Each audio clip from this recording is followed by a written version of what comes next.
The Texas State Board of Education took a key vote today on adopting a new statewide curriculum that would incorporate biblical teachings into the state's public schools. William Brangham has more. Now, in an 8-7 vote, Texas school board officials approved these new course materials. Called Bluebonnet Learning, parts of these materials include religious lessons that critics say undermine religious freedom and could isolate non-Christian students. Lesson plans as early as kindergarten highlight Christian religious teachings like Jesus' Sermon on the Mount.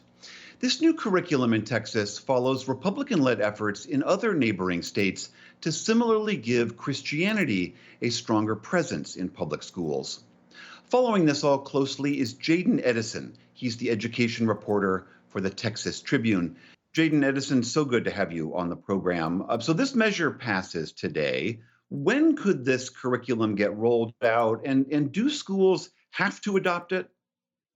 Yeah, so in our conversation with education officials earlier this year, it was made clear that if approved by the State Board of Education, which is what happened today, then the materials will become available as early as spring 2025, right, which is early next year.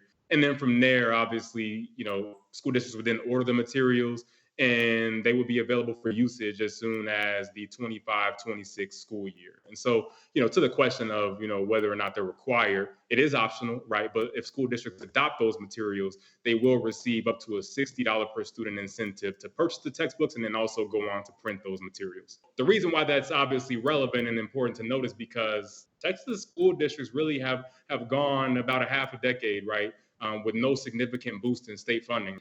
Help us understand what the rationale is. For the proponents of this, why do they argue that infusing education with more Christian teachings is helpful in a multicultural, multi-religious state and nation? Right. Well, I think you've seen a lot of, arguments that, students need to learn, more about the nation's founding, right? And they frame it around this argument that obviously, the Bible played an integral role in the founding of the country, right? So I think that's one part of it, but obviously it's important to understand the kind of political dynamics, right? Where you've had state officials who've criticized how school districts teach about, America's history of racism and gender and its diversity. And so in many ways too, you look at the larger kind of ideological conversation being had, there are many people who believe this is also an attempt to kind of infuse more Christianity in the schools, right? But also to accomplish what, many people say is a problem, which is the fact that the Bible and Christianity is not present enough in schools.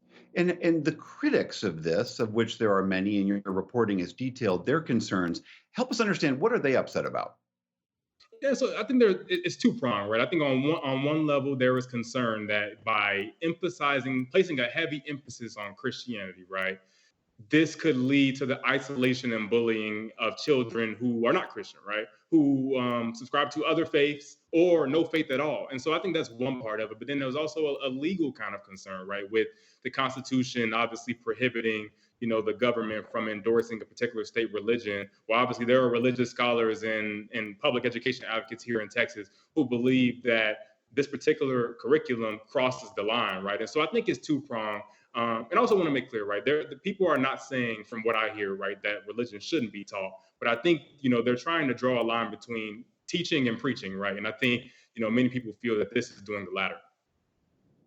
If I'm a parent in Texas and my school district chooses to implement these, do I have any say? Are those going to come to my child in school no matter what, or can I opt out? What are the options there?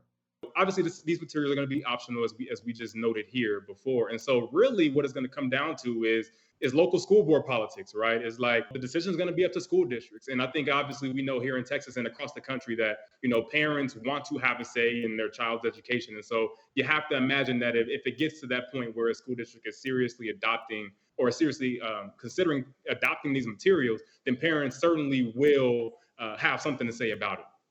How does this fit into this larger trend? Texas is not alone in this. We've seen several efforts in other states to inject Christianity more overtly into public schools. How does this fit into that larger trend going on? There's almost a national kind of playbook right now. I mean, we've heard, Louisiana's governor say, I can't wait to be sued as it relates to, laws that would obviously implement the Ten Commandments on posters in classrooms. That's something obviously that's been considered here in Texas. But I think, part of what legal scholars have warned is that given that, you have a Supreme Court of the United States that has been more friendly to some of these arguments about, religion and have kind of eroded decades of precedent, things like implementing this curriculum obviously can prove to be testing grounds, on, where the Establishment Clause stands, right? Where the separation of church and state precedent, where that goes from here. All right, Jaden Edison, education reporter at the Texas Tribune. Thank you so much for helping us get through all this. Yes, I really appreciate you. Thanks so much.